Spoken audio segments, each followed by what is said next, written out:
guys, very good morning. This is Yogendra from FOSC Coding School, and with me, guys, Dr. Sylvester is also there. So, guys, welcome to our first class on reinforcement learning. Now, guys, reinforcement learning, if you talk about, so what the AI is, right? So, AI stands for artificial intelligence, first of all, okay? So, this is artificial intelligence we have.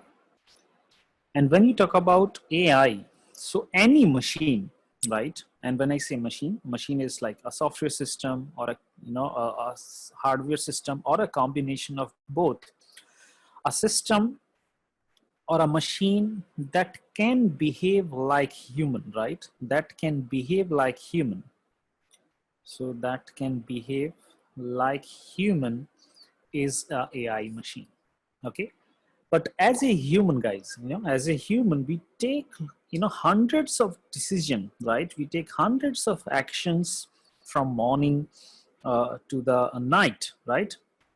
But that machine would be specific to one or two tasks only like a human, okay?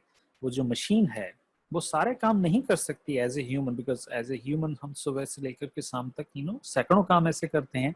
But that machine would be behaving like human in one or two cases only, okay? One or two cases only. वो एक या दो काम ऐसे कर पाएगी, right? Based on the time, based on the context, based on the situation, based on the experience. So that machine is going to respond like a human. So as is जब हम बात करें दो चीजें हो गई. So we have this general AI. Like the general AI is like a machine which is a 100% replication of human behavior. That would be considered as a general AI. And as of now, that is very difficult to achieve, guys. As a general AI, that is very difficult to achieve as of now, right? ऐसी machine अभी तक नहीं बनी है जो 100% human behaviour को replicate कर सके, राइट? बट वो एक या दो टास्क ऐसे कर पा रही है बिल्कुल आदमी की तरह, ह्यूमन की तरह. So that way that kind of AI is generally called as narrow AI. We call it as a narrow AI. So whenever we say AI in literature or somewhere else, people are talking about narrow AI, right? And you may have heard about that robot, guys, Sophia, right? So Sophia is a robot, and obviously she has been given a citizenship by Saudi Arabia in female category. So Sophia is a kind of a AI, but not a general AI. Still Sophia is learning. The company or the developers are working to make Sophia more sophisticated, more intelligent, right? So it's a way of moving from narrow AI to general AI, and it may take another 10 years or 15 years for us, right? Another 10 years or 15 years for us, that we can enable machines as a general AI, and probably in that sense, machines may replace human, for certain job or certain task, right? So that may happen, guys. That may be the case. Dinesh, I answered your question. Sophia, the robot, is an example of a general AI. General AI का example अभी नहीं कह सकते उसको, but I think that is in a process. अभी धीरे-धीरे जो नए developments हो रहे हैं, उस direction में ये चीजें चलेंगी. So चंद्र प्रकाश ने भी respond किया कि what the AI is, and अभिषेक ने भी respond किया कि what the AI is, right? So that is there. चंद्र प्रकाश कह रहे हैं कि सर ये नैरो एआई का एक बार पॉइंट आप रिपीट कर दीजिए. सो चंद्र प्रकाश में ये कह रहा था कि जो एआई का जो हमने डेफिनेशन दिया है वो ये है कि any machine which can behave like human is a AI machine, okay?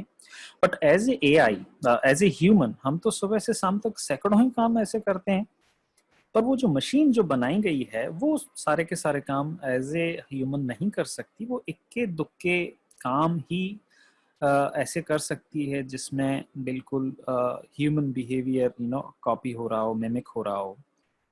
तो इसीलिए उसको जनरल एआई नहीं कह सकते। जनरल एआई का तो मतलब ऐसी मशीन बना दी जो पूरा कंप्लीटली एआई जो है आदमी के बिहेवियर को रिप्लेस कर दे। ऐसा तो अभी बना नहीं है कोई machine, right.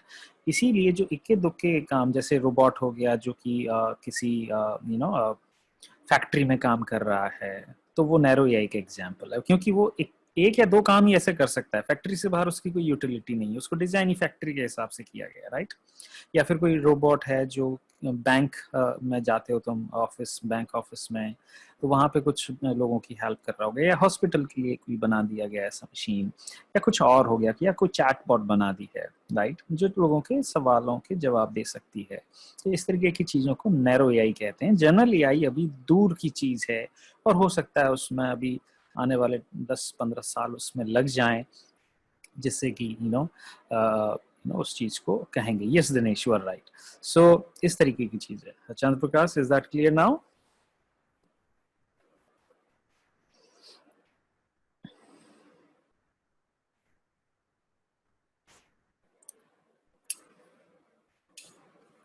Okay, so Chandra Prakash कह रहा है कि यस सर, समझ में आ गया है। Good.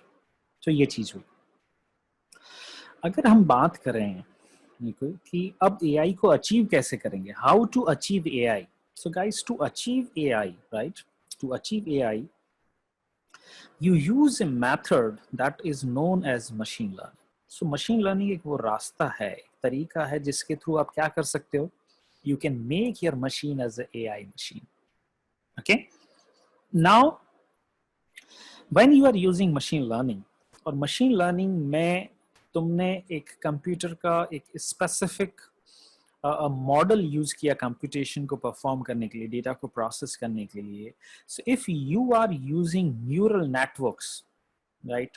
So guys, if you are using neural networks, right, then we call that machine learning as a deep learning. है अभी भी मशीन लर्निंग डोमेन अभी भी वही है, हम कहीं दूर नहीं गए हैं, बेसिक चीजें अभी भी वही हैं।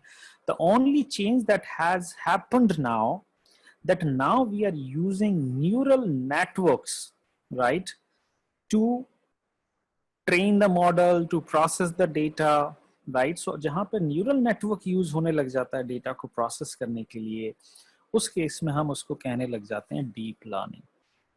सो if I just draw a kind of a diagram for you, कि देखो भाई ये हमारा AI है, this is our AI, okay, and now to achieve AI what you are doing, you are using machine learning, that is there.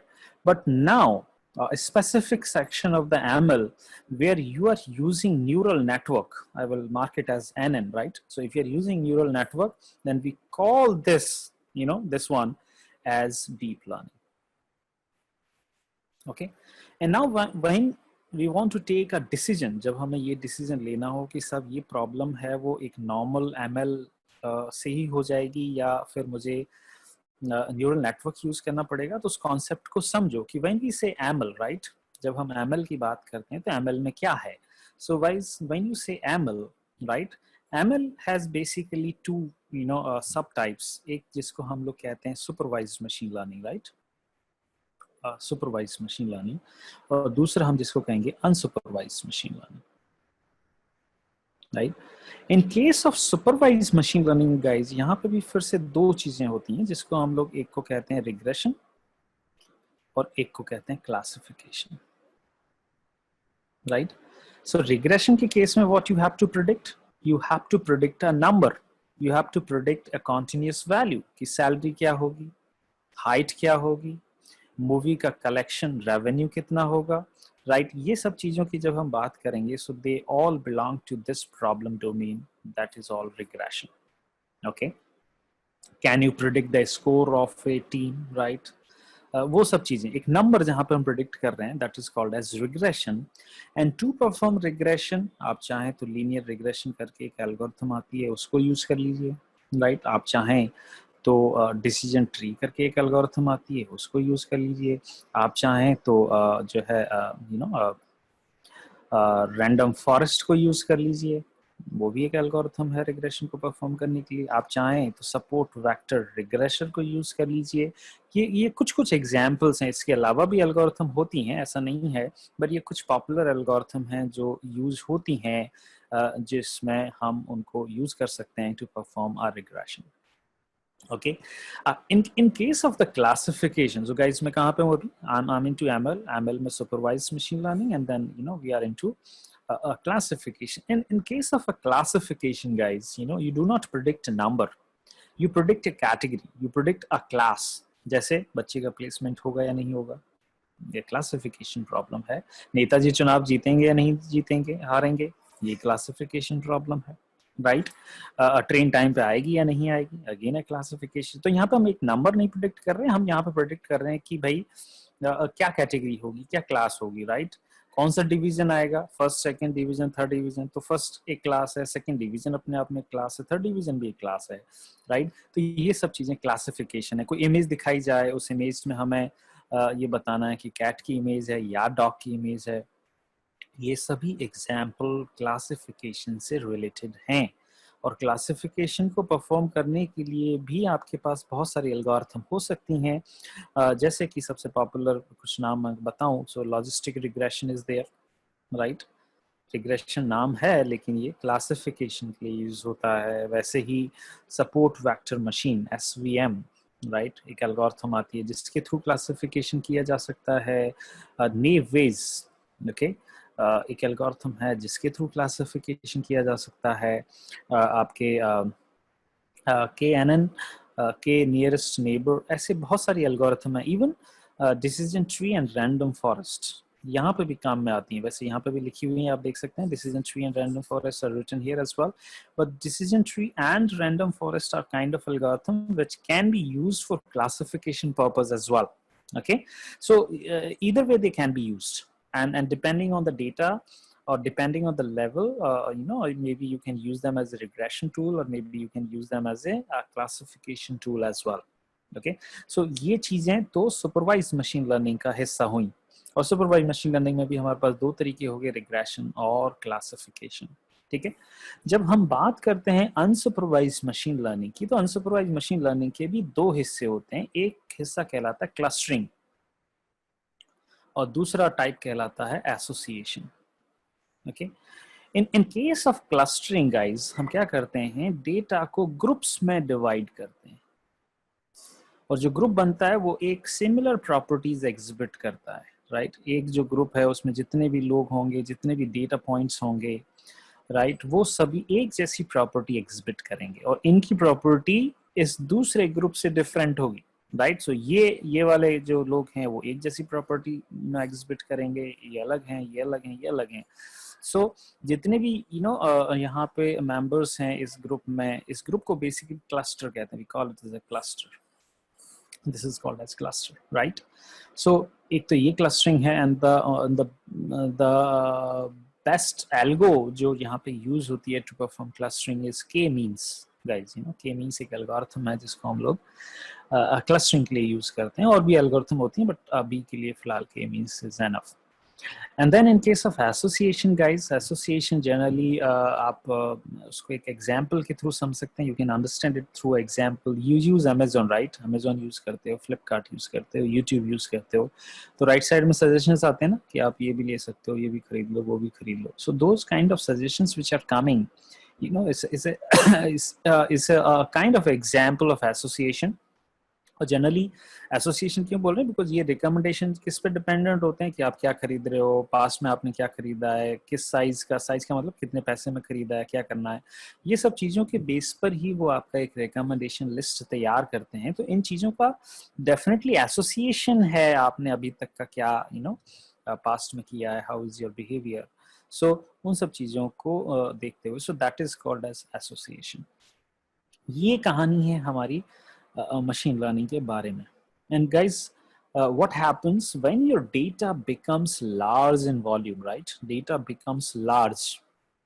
तो क्या होता है, जब डेटा साइज हमारी बढ़ जाती है, डेटा जिसके थ्रू आप अपने मॉडल को ट्रेन कर रहे हो, जिसको आप यूज कर रहे हो मशीन लर्निंग में, if that data size becomes large, what happens guys, ये जितनी भी एल्गोरिथम है चाहे रिग्रेशन हो, चाहे क्लासिफिकेशन हो, चाहे क्लस्टरिंग हो, चाहे एसोसिएशन हो, इन एल्गोरिथम का परफॉर्मेंस जो है वो अच्छा नहीं आता है, you know, so they do not perform very good if the data size is large.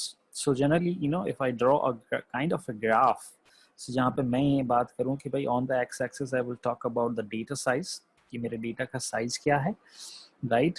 So data का साइज आप इसको you know you can understand in a way, जैसा कि लोग बोल रहे थे कि साहब मैं जब ट्वीकिंग में था तो मैंने लेबलिंग की थी इमेजेस की, 5,000 इमेजेस थी, 10,000 इमेजेस थी, किसी ने बोला कि सब 25,000 इमेजेस थी। तो वो जो इमेजेस हैं, राइट, कि 5,000 इमेजेस हैं टोटल, या 10,000 इमेजेस हैं, या 25,000 इमेजेस हैं, वो ही डेटा साइज है, उसी को हम डेटा साइज कहते हैं, राइट? एंड वाई एक्सिस पे मैं ले लूँ कि भाई परफॉर्मेंस कैसी है, यू नो, परफॉर्मेंस का मतलब है, दो चीज़ों से समझ सकते हैं कि what do you mean with performance. Performance का मतलब है कि एक तो जब हमने कोई सवाल अपने मशीन लर्निंग मॉडल से पूछा कि बताइए व्हाट इज़ योर प्रेडिक्शन, तो वो प्रेडिक्शन सही है या गलत है, उससे एक तो क्वालिटी यू नो या परफॉर्मेंस डिसाइड होता है। दूसरा परफॉर्मेंस डिसाइड होता है कि how quickly you know we are getting the response, क्या उसमें टाइम लग रहा है रिस्पॉन्स को लाने में, राइट? कि भैया मैंने तो उसे पूछा था और 5 मिनट बाद जवाब दे रही है, या मैंने पूछा और इमीडिएटली जवाब दे रही है। सो दोनों ही चीज़ें हैं, वो दोनों ही परफॉर्मेंस का हिस्सा हैं, right? And generally what happens in case of a performance based on the data size, generally guys, this is a kind of a graph that you can expect if you know use machine learning algorithms. अगर आप machine learning algorithms को use करते हैं तो लगभग ये इस तरीके का यू नो हिस्सा यहाँ पे होता है। इसीलिए आप देख रहे होंगे जैसे जैसे डेटा का साइज बढ़ा है, there is a kind of a saturation in the performance, right? Saturation आ गया है, अब परफॉर्मेंस इंप्रूव नहीं हो रही है। डेटा तो बढ़ता जा रहा है लेकिन उसके हिसाब से यू नो मॉडल के इम्प्रूवमेंट में कोई यू नो नहीं हो रहा है वहाँ पे। तो फिर हम लोग अपने मशीन लर्निंग मॉडल से हट करके एक दूसरी डायरेक्शन में चलते हैं जहां पे now we start using neural networks, right? That means if your data becomes large, generally data कब लार्ज बनेगा? Data will become large, let's say if it is image data, तो उस केस में बहुत चांसेस हैं कि it would be a large data, और your data is audio data, or your data is a video data, or your data is a text data, right? तो ऐसे कुछ journal scenarios हैं where you can encounter a large data size. And generally इसीलिए एक thumb rule बन चुका है अब इंडस्ट्री में कि whenever you are dealing with image, whenever you are dealing audio data, video data or text data, you start using deep learning, right? And why we are using deep learning? The purpose should be कि भाई ऐसा है कि data के अगर size बढ़ गया है तो मॉडल ऐसा होना चाहिए कि उसकी परफॉर्मेंस बेटर आए, कम से कम इस एमएल वाले केस से तो अच्छी हो। तो डीप लर्निंग का यही खासियत है गाइस कि जैसे जैसे डेटा का साइज बढ़ रहा है वैसे वैसे डीप लर्निंग मॉडल की परफॉर्मेंसेस भी बढ़ती है। तो इसीलिए मैं इसको डीएल से डिनोट कर रहा हूँ guys, I am denoting it through a DL, right? So ये जो ग्राफ बना है परफॉर्मेंस ग्राफ, ये तो एमएल का है, और ये जो परफॉर्मेंस ग्राफ बना है वो डीप लर्निंग का है। अब आप इस ग्राफ को बहुत क्लियरली देख सकते हैं कि जब डेटा का साइज कम है, ज्यादा नहीं है डेटा का साइज, तो आप देख सकते हैं कि डेटा का साइज अगर कम है तो which algo will work good guys? ML algorithm अच्छा काम कर रही है या डीप लर्निंग एल्गोरिथम ज्यादा अच्छा काम कर रही है? What you say based on this graph that you see on the screen? Yes, so now Dushyant, Shubham, Dinesh, Lavis, all of them are responding and saying Dinesh Prajapat नहीं, गलत है। दिनेश डीएल कैसे हुआ? देखिए यहाँ पे इस केस में यहाँ पे हु हैज मच बेटर, एक तो परफॉर्मेंस चार्ट एमएल का है और यू नो ये जो है डीएल का है। तो जब डेटा साइज कम है, yes okay Dinesh got it, so data size जब कम है, लेस अमाउंट ऑफ डेटा है, तो हमारा एमएल मॉडल्स अच्छे हैं। अगर डेटा का साइज बढ़ जाए, राइट, तो फिर हमें we have to switch to the deep learning models, deep learning models. और अगर मैं एक क्विक ओवरव्यू आपको डीप लर्निंग के बारे में बताऊं कि भाई डीप लर्निंग ऑल्दो मुझे लग रहा है शायद सब्जेक्ट है आप लोगों का, बट अगर हम डीप लर्निंग की भी बात करें, मैंने इंट्रोडक्शन दे दिया कि डीप लर्निंग क्यों ज़रूरी हो गई है। सो अब डीप लर्निंग को भी हम दो समझ सकते हैं कि deep learning is also in two sub types, deep learning के भी दो सब टाइप्स होते हैं, एक तो सुपरवाइज्ड डीप लर्निंग गाइस, और एक हो गया तुम्हारा unsupervised deep learning. So that we have, okay, and when you said supervised deep learning, right, you have three primary architectures, you have three primary types of deep learning here. You have उनको architecture कहते हैं, deep learning type नहीं कहते, उनको architecture बोला जाता है. और ओबियसली ये सब कुछ कहानियां न्यूरल नेटवर्क के ऊपर ही चलने वाली हैं. They all work on the neural network only.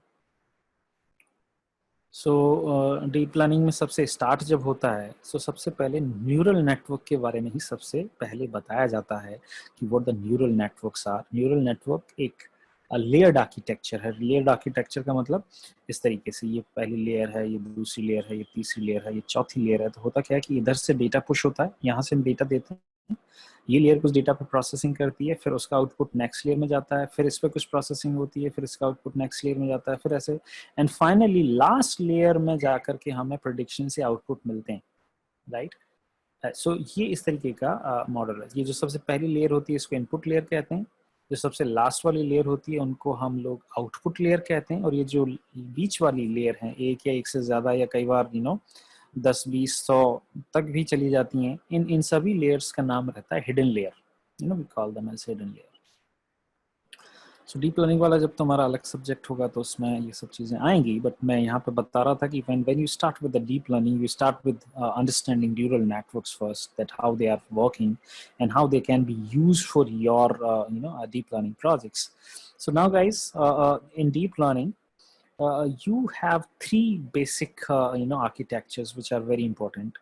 So one is known as ANN, which is called as artificial neural network. ये बेसिक बिल्डिंग ब्लॉक है डीप लर्निंग का. ANN, artificial neural network, that is there. And जो अब ANN की खास बात क्या है, what is good about ANN. So guys, मैंने तुमको बोला था कि साहब मशीन लर्निंग के अंदर भी, सुपरवाइज्ड मशीन लर्निंग के अंदर तुम्हारे पास रिग्रेशन होता है, right, and you have a classification, and regression के लिए you have algorithm like linear regression, decision tree, random forest, SVR. classification के लिए भी तुम्हारे पास SVM है, naive Bayes है, तुम्हारे पास logistic regression है, KNN है, बहुत सारी algorithm यहाँ पे तुमको बताई गई थी. तो गाइज ANN का जो बेसिक पर्पस है वो यही है कि जो तुम मशीन लर्निंग में रिग्रेशन या क्लासिफिकेशन परफॉर्म करते थे using different algorithms, now using ANN तुम चाहो तो रिग्रेशन भी परफॉर्म कर सकते हो और तुम चाहो तो क्लासिफिकेशन भी परफॉर्म कर सकते हो. दोनों ही केस में एक ही मॉडल काम आ जाता है. सिर्फ डिफरेंस क्या रहता है कि तुम इस लेयर्ड आर्किटेक्चर को कॉन्फ़िगर कैसे करते हो, डिसाइड कैसे करते हो कि सब किस लेयर में मुझे क्या रखना है क्या नहीं रखना. उसके बेस पर ही वो बिहेवियर अलग अलग करने लग जाता है, बिहेव, राइट, कि तुमने कैसे इसको कॉन्फ़िगर किया इस पूरे एंटायर न्यूरल नेटवर्क को, उसके हिसाब से वो डिसाइड करता है कि मुझे रिग्रेशन परफॉर्म करना है या फिर मुझे क्लासिफिकेशन परफॉर्म करना है. दोनों ही चीजें ANN के थ्रू अचीव होती हैं. And then you come to next architecture, guys, a very hot and very popular in the industry, which is called as CNN. And so what the CNN is called as convolutional neural network, right? So convolution is a mathematical operation जिसके बारे में यहाँ पे बात हो रही है, और उस मैथमेटिकल ऑपरेशन की वजह से कुछ चीज़ें ऐसी CNN में होती हैं कि इस CNN मॉडल को बेसिकली कई बार हम लोग कंप्यूटर विजन भी कहते हैं. We call it as computer vision as well, because CNN is the model, CNN is the architecture that is used for what, computer vision. And on computer vision की जब हम बात करते हैं तो उसमें क्या चीज़ है, जैसे फेस का डिटेक्शन, ठीक है, जैसे ऑब्जेक्ट का डिटेक्शन, जैसे फेस का रिकॉग्निशन, राइट. रिकॉग्निशन और डिटेक्शन में डिफरेंस है गाइस. डिटेक्शन तो ये पता करिए कि यार कोई चेहरा है उस इमेज में, राइट, वो डिटेक्शन है. वो चेहरा अश्विनी का भी हो सकता है, वो चेहरा शुभम का भी हो सकता है, वो चेहरा लविश का भी हो सकता है, वो चेहरा सपना या रिया का भी हो सकता है. दैट इज डिटेक्शन, की डिटेक्ट कर लिया कि यार चेहरा है. और ये बताना कि वो चेहरा किसका है, अश्विनी का है, शुभम का है, दिनेश का है, सपना का है, विशाल का है, दुष्यंत का है, किसका है, उस चीज को हम लोग रिकॉग्निशन कहते हैं। ठीक है, सो दे आर डिफरेंट, दोनों चीजें अलग अलग हैं। सो face detection, object detection, face recognition, right, या किसी इमेज में से टेक्स्ट को एक्सट्रैक्ट करना, राइट, किसी इमेज में से टेक्स्ट को एक्सट्रैक्ट करना कि उस इमेज में टेक्स्ट फॉर्म में क्या लिखा हुआ है, और राइट, या फिर दूसरा एग्जांपल जैसे तुम्हारे पास ड्राइवरलेस कार हैं, राइट, जो उनमें बहुत सारे कैमरेज और माइक्रो कंट्रोलर्स लगे रहते हैं। तो ये सब जो जो चीजें हैं, they all fall under the computer vision, right. और कंप्यूटर विजन को जब हम समझते हैं कि एक CNN काम कैसे करता है, तो CNN के केस में जैसे कि इमेज का डेटा अगर आप यूज करते हो, तो सबसे पहले क्या करते हैं कि जो CNN को अप्लाई किया जाता है उस डेटा के ऊपर, CNN जो हमें कुछ आउटपुट देता है वो फिर से हमें ANN में लगाना होता है। So again ANN is required, और फिर ANN डिसाइड करता है कि लेट्स से इमेज में कैट है या डॉग है। समझ में आई चीज? फाइनल प्रेडिक्शन कौन दे रहा है? अभी भी ANN ही दे रहा है। लेकिन CNN क्यों लगाया? क्योंकि CNN इसलिए लगाया कि वो इमेजेस को पढ़ सके ढंग से, और उसमें से कुछ इंफॉर्मेशन को एक्सट्रैक्ट कर सके, और उसी इंफॉर्मेशन को यूज करते हुए ANN अपना क्लासिफिकेशन कर सके कि वो इमेज में कैट है या डॉग है। ANN खुद चीजों को एक्सट्रैक्ट नहीं कर सकता इमेज से, तो CNN को करना पड़ता है। और CNN का काम जैसे मैंने बताया कॉन्वोल्यूशनल न्यूरल नेटवर्क है, राइट। तो यहाँ पे वो उस इमेज को प्रोसेस करते हैं, उसमें से फीचर्स को एक्सट्रैक्ट करते हैं, उसमें से मीनिंगफुल डेटा को एक्सट्रैक्ट करते हैं, और वही डेटा आगे ANN में जाता है, और वहाँ डिसाइड होता है कि whether it's a cat, whether it's a dog, या फिर कोई फ्रूट का इमेज है तो वो एप्पल का फ्रूट है, या ऑरेंज है, या बनाना, या what ever it is, right. ऐसे बहुत सारी चीजें हो सकती हैं। सो ये यहाँ पे रहता है। और बेस्ट एग्जांपल तुम्हारे पास CNN में, जैसे तुमने देखा होगा फेसबुक पे, जैसे तुम कोई इमेज अपलोड करते हो तो वो दोस्तों को टैग करने लग जाता है, right. Do you want to tag this friend, do you want to tag this friend, सिर्फ फेस के ऊपर। तो पूरा का पूरा जो एग्जाम्पल है वो एक CNN का एग्जाम्पल है। Facebook is using CNN, other companies भी यूज कर रही हैं, बट जो फिलहाल मैं एग्जाम्पल मेरे जहन में आया वो मैंने आपको बताया। उसके अलावा जो नेक्स्ट आर्किटेक्चर इसमें है, the next architecture that is again very popular is RNN, which is called as recurrent neural network. Recurrent neural network, guys, so recurrent neural network generally कहाँ पे यूज होता है? ये जनरली उस केस में use होता है जैसे फॉर एग्जाम्पल तुम्हारे पास पिछले 15 साल का, 10 साल का रेनफॉल का डेटा है, बरसात का डेटा है, and now you have to predict कि नेक्स्ट ईयर या नेक्स्ट मंथ या नेक्स्ट वीक बारिश कितनी होगी। This kind of a data जहाँ पे हम हर साल हर दिन का डेटा है हमारे पास कि उस दिन कितनी बारिश हुई, फिर नेक्स्ट डे कितनी हुई, ये सब डेटा है। टेम्परेचर कितना था, ह्यूमिडिटी कितनी थी, ये कितना था, वो कितना था, बहुत तमाम तरीके के पैरामीटर्स हैं तुम्हारे पास। उसी डेटा को यूज करते हुए ये प्रिडिक्ट करना कि नेक्स्ट क्या होगा, दैट इज काइंड ऑफ इसको इस स्पेसिफिक डोमेन को हम कहते हैं time series analysis. We call it the time series analysis. And to perform time series analysis हम क्या यूज करेंगे? We'll use RNN। जैसे कंप्यूटर विजन को परफॉर्म करने के लिए हम क्या यूज कर रहे हैं? CNN। वैसे ही टाइम सीरीज एनालिसिस को परफॉर्म करने के लिए हम लोग क्या यूज करने वाले हैं? We are going to use RNN, right. And RNN ऐसे ही stock price prediction, stock price की प्रिडिक्शन की बात करें, या फसल के प्रोडक्शन, ईल्ड जिसको हम लोग कहते हैं, ईल्ड, क्रॉप ईल्ड कितना रहेगा, राइट।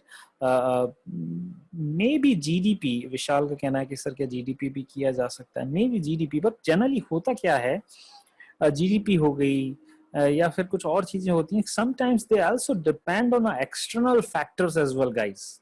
तो सिर्फ डेटा को देख करके ये अंदाजा लगाना कि नेक्स्ट क्या होगा बिकम्स डिफिकल्ट, बिकॉज कई बार ऐसा होगा कि कोरोना का इम्पैक्ट आ गया। सो कोरोना का इफेक्ट की वजह से GDP अगर डाउन जा रही है, वो कभी भी पुराने डेटा में नहीं मिलेगी। क्या पुराने डेटा को देख करके हम ये प्रोडिक्शन कर सकते थे कि 2020 में इकोनॉमिक रिसेशन होगा, या फिर लोगों की जॉब चली जाएगी, या GDP बहुत पुअर नंबर शो करेगा? नो, पुराने डेटा के हिसाब से तो ये बहुत बढ़ता हुआ होना चाहिए था। तो sometimes external factors also affect and उसकी वजह से हमारे प्रेडिक्शंस या हमारे जो जो प्रोजेक्शंस हैं वो गलत जा सकते हैं विशाल, राइट। तो कुछ चीजें पूरी तरीके से ऐसा नहीं है कि मशीन लर्निंग और AI can handle lot of things, sometimes depend on the external factors as well Vishal. Okay, वो सब कहानी करने के बाद तो ये आरएनएन है। आरएनएन का एक बेस्ट एग्जांपल अगर मैं आपको दिखाऊं तो आप जीमेल यूज करते हो और जीमेल में जब जाते हो तो अपना ईमेल ड्राफ्ट करते हो। तुमने देखा हो जब तुम लोग ईमेल ड्राफ्ट कर रहे होते हो तो सजेशंस आने लग जाते हैं और वो सजेशन चेंज होते रहते हैं। क्या शब्द तुमने लिखा है, कितना लिख चुके हो अब तक, राइट। दो चीजों पे, शब्द क्या लिख रहे हो वो है, what words you are writing, what words you are using in the draft, and कितना लंबा सेंटेंस बन चुका है। तो आरएनएन को यूज करते हुए ही वो पूरा हो रहा है। So Google behind the scene is using RNN. यहाँ से वो पूरा नेक्स्ट शब्द को प्रिडिक्ट कर सकते हैं, नेक्स्ट लेटर को प्रिडिक्ट कर सकते हैं, इवन नेक्स्ट सेंटेंस को भी प्रिडिक्ट कर सकते हैं, right. So that is all example of RNN. और ये तीनों ही पॉपुलर आर्किटेक्चर्स हैं। एंड इनफैक्ट आरएनएन में भी जब आरएनएन ने अपना काम कर दिया है तो बाद में प्रेडिक्शन के लिए कि अल्टीमेट रिजल्ट क्या है, स्टॉक प्राइस कितनी है या रेनफॉल कितना होगा या ये कितना होगा वो कितना होगा, उसके लिए भी फाइनली आपको एएनएन तो लगाना ही पड़ेगा गाइस। तो आरएनएन का काम क्या था, उस टाइम सीरीज डेटा को प्रोसेस करना, टाइम सीरीज डेटा को प्रोसेस करने के बाद उसमें से मीनिंगफुल इंफॉर्मेशन को, फीचर्स को एक्सट्रैक्ट करना एंड फाइनली वो जो आउटपुट यहाँ से निकला है उसको फिर से एएनएन को देना। बिकॉज अल्टीमेटली क्लासिफिकेशन या रिग्रेशन परफॉर्म करने की पावर सिर्फ और सिर्फ एएनएन के पास ही है। तो भले ही आप सीएनएन लगाओ, आरएनएन लगाओ या कुछ और आर्किटेक्चर लगाओ डीप लर्निंग का, which is not listed here, ultimately at end of the day you have to put ANN where that will only help you to figure out the regression or classification. So guys, yeah, that was supervised deep learning and unsupervised learning. Unsupervised deep learning में भी फिर वही चीजें आती हैं जो हमने unsupervised ML में सीखी थी कि क्लस्टरिंग कैसे करेंगे और एसोसिएशन या रिकमेंडेशंस कैसे बनाएंगे। और यहाँ पे क्लस्टरिंग के लिए फिर अलग तरीका है जिसको हम लोग कहते हैं self organising maps, SOMs, right. उसको यूज किया जाता है to divide your data into groups. Clustering का मतलब यही होता है ना, टू डिवाइड योर डेटा। तो एक थोड़ा सा अलग है, पर मेरा मानना है कि अभी जो जितना फोकस अभी डीप लर्निंग में हो रहा है वहाँ पे CNN, RNN, ANN ये चर्चा में ज्यादा है। अनसुपरवाइज्ड डीप लर्निंग में एक ऑटो एनकोडर करके एक होता है, ऑटो एनकोडर। उस ऑटो एनकोडर को यूज करके आप ब्लैक एंड व्हाइट इमेजेस को कलर में कन्वर्ट कर सकते हैं, आप डेटा के ऊपर कंप्रेशन परफॉर्म कर सकते हैं, आप कुछ रिकमेंडेशन इंजन बना सकते हैं। रिकमेंडेशन इंजन का मतलब जैसे नेटफ्लिक्स आप यूज करते हो तो वो रिकमेंड करता रहता है ना कि भाई ये मूवी आप देख सकते हो या वो, तो उसके हिसाब से वो कैसे काम करता है ऑटोमेशन में। ऐसा माना जाता है कि Netflix has the best recommendation engine in the world, but हो सकता है वो चेंज भी हो गया हो, बट जो मैं लास्ट टाइम पढ़ा था वो तो ये था। तो ये सब चीजें जो हैं उनमें कहीं ना कहीं मशीन लर्निंग, डीप लर्निंग का यूज हो रहा है। सो गाइज देखिए, यहाँ से ही कुछ कहानी में नाउ आई विल टेक और shift the gears towards reinforcement learning. So guys, what happens that sometimes अभी तक चाहे हम मशीन लर्निंग की बात करें, चाहे हम डीप लर्निंग की बात करें, इन सभी केसेस में we already have a data is given to us, right? The data database में हो सकता है, डेटा एक CSV फाइल में हो सकता है, डेटाबेस रिमोटली अवेलेबल हो सकता है, डेटा को स्क्रैप किया जा सकता है, डेटा को API के थ्रू फैच किया जा सकता है। All of things, data is there and from that data we figure out that what is feature and what is label, right. वो चीजें हम जनरली वहाँ फिगर करते हैं प्रॉब्लम स्टेटमेंट में। और डेटा क्लीन नहीं होता है तो उस डेटा को क्लीन करना पड़ता है, that is known as pre processing of the data और data cleaning, right. So data cleaning हो गया, या डेटा प्री प्रोसेसिंग हो गया, राइट, या जिसको हम लोग कई बार डेटा प्रिपरेशन एक्टिविटी भी कहते हैं, so data preparation, first you have to prepare the data, then only you can go for machine learning models, right.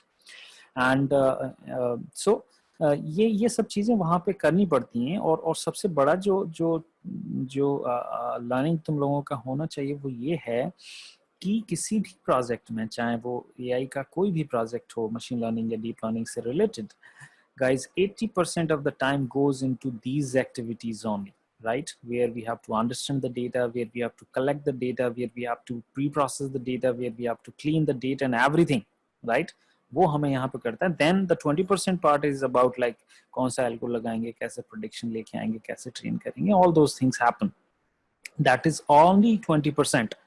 And that area has also become very automated now. There is a tool in the industry which is with the name called AutoML. okay, AutoML करके एक tool है Google का, जिसको आप use करते वो खुद ही पता लगा लेता है कि कौन सी एल्गोरिथम बेस्ट काम कर रही है, राइट, ये सब चीजें। बट इस चीज में कोई ऑटोमेशन नहीं है, ये अभी भी आपको खुद को करना पड़ता है, और ये इसका एक फिक्स तरीका इसलिए नहीं किया जा सकता बिकॉज ये प्रोजेक्ट टू प्रोजेक्ट चेंज होता रहता है, डेटा चेंज हो रहा है तो तरीके भी चेंज होते रहते हैं, राइट। तो ये जो चीज़ है वो यहाँ पे बहुत ज़्यादा एफर्ट्स किसी भी प्रोजेक्ट को कंप्लीट करने में जाते हैं। Now, in some of the situations, guys, what happens in some of the situations, we do not have the data. हमारे पास data है नहीं, we do not have the data, right? And if you do not have the data, right, then how come you can make your system or a computer or your machine intelligent? उसको कैसे, जब हमारे पास data नहीं है, हम उसको train नहीं कर सकते, तो फिर हम उसमें कैसे उसको एआई इनेबल करेंगे? वहां पे ये सीन क्रिएट होता है कि in that scenario we start using reinforcement learning, guys, that is the process. So generally what is the process of a reinforcement learning? Machine start करती है और फिर जैसे जैसे टाइम बढ़ता है, right, based on the time वो क्या कर रही है, वो एनवायरनमेंट के साथ इंटरैक्ट कर रही है, राइट। एनवायरनमेंट के साथ इंटरैक्ट करते हुए वो सीख रही है, it is generating knowledge, right? And जो नॉलेज यहाँ पे क्या हो रहा है कि जो मशीन सीख रही है उसको हम कहते हैं agent, we call as a agent. So that agent basically interacts with the environment. ये environment है, ये agent है। agent यहाँ पे कुछ एक्शन लेता है, right? और based on the action, right, there is a change in the state of the agent, guys, there is a change in the state, और वो स्टेट में जो चेंज हो रहा है उसके हिसाब से एजेंट को रिवॉर्ड मिलता है, फ्रॉम एनवायरनमेंट। अब वो रिवॉर्ड क्या होता है? वो रिवॉर्ड नेगेटिव भी हो सकता है, वो रिवॉर्ड पॉजिटिव भी हो सकता है, और वो रिवॉर्ड जीरो भी हो सकता है, राइट। तो एजेंट धीरे धीरे इस काम के लिए अपने आप को प्रिपेयर करता है, सीखता है कि वो कैसे काम करे, so that starts getting a good rewards only. So ये तो पनिशमेंट हो गया उसके लिए, भाई। ये होता है ना, बच्चा कोई चल रहा है, धीरे धीरे सीख रहा है, और हम उसको बोलते हैं हाँ हाँ शाबाश चल, ऐसे चल। अब वो जैसे ही कुछ गलती कर देता है, किसी चीज से टकरा जाता है, तो उसको इमीडिएटली फीडबैक मिलता है और उसको समझ में आ जाता है कि यार ये काम नहीं करना है, right. So that kind of experience is being given to the machine. और जैसे किसी बच्चे को मैथ सिखा रहे हैं और उसको बोला भाई 2 और 2 कितने होते हैं, वो बोलता 6 होते हैं, तो now we have to give a negative feedback, now we have to give a negative reward to that guy, right? और नेगेटिव रिवॉर्ड मिलेगा तो फिर क्या होगा, वो अपने आप को करेक्ट करेगा, राइट। सो और जब वो बोलेगा कि 2 और 2 4 होते हैं, तो फिर हम उसको पॉजिटिव फीडबैक दे रहे हैं, so that means we are rewarding. So वो समझ गया है कि यार मुझे जब भी 2 2 पूछा जाएगा तो मुझे 4 जवाब देना है, ना कि 6। So this way, over the time, he starts learning, he starts correcting, or based on the feedback, वो अपने आप को improve करता है। That is the basic philosophy behind reinforcement learning, right? So that is the philosophy of the reinforcement learning.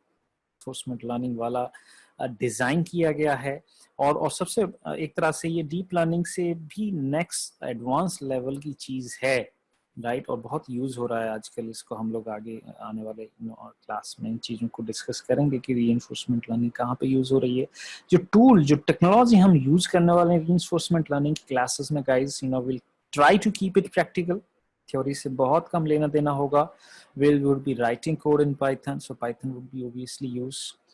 We would be using Keras or TensorFlow, again in the libraries for machine learning and deep learning. दोनों ही Google की open source libraries हैं. We would be using a tool called Docker as well. हम एक Docker एक tool आता है cloud के लिए, उसको हम यूज़ करेंगे. और हम ओपन एआई राइट और ओपन यूनिवर्स राइट, ये कुछ टूल्स हैं. दोनों ही को फाउंडर जो टेस्ला का जो फाउंडर है राइट, वो यहाँ पे एलन मस्क, उनके ये ओपन सोर्स प्लेटफॉर्म्स हैं, उनको हम यूज़ करेंगे. और गाइज मैथ, इसमें ऐसी कोई भारी मैथ की जरूरत नहीं है. हाई स्कूल मैथ जो हम लोग पढ़ते हैं 10वीं 12वीं 11वीं तक, वो मैथ काफ़ी है. मैं प्रैक्टिकल समझाने की कोशिश करूंगा, ना कि उसको मैथ हैवी बनाने की. मैं कोशिश करूंगा कि आप इसके ऊपर प्रोजेक्ट बनाएं, आप इस चीज़ को समझें, बिकॉज वो अल्टीमेट गोल उसका वो होना चाहिए राइट. अगर आप प्रोजेक्ट पे काम नहीं कर पा रहे हैं, आप इस चीज़ को यूज़ नहीं कर पा रहे हैं, नहीं समझ पा रहे हैं कि प्रैक्टिकली इसको हम कैसे इम्प्लीमेंट कर सकते हैं, तो फिर उस मैथ का कोई फ़ायदा नहीं है right. So will try to as usual, जैसा कि हमेशा जनरली हम फॉस्ट के प्रोग्राम्स में करते हैं, will try to keep the things practical. वो आप जो चीज़ें हैं वो आप करेंगे और मज़ा आने वाला है. You will learn lot of things into that. And ये एक आज का एक ओरिएंटेशन जिसको हम लोग कह सकते हैं, that was our plan. Okay guys, we are closing it now. We are signing off, guys. Bye bye, take care.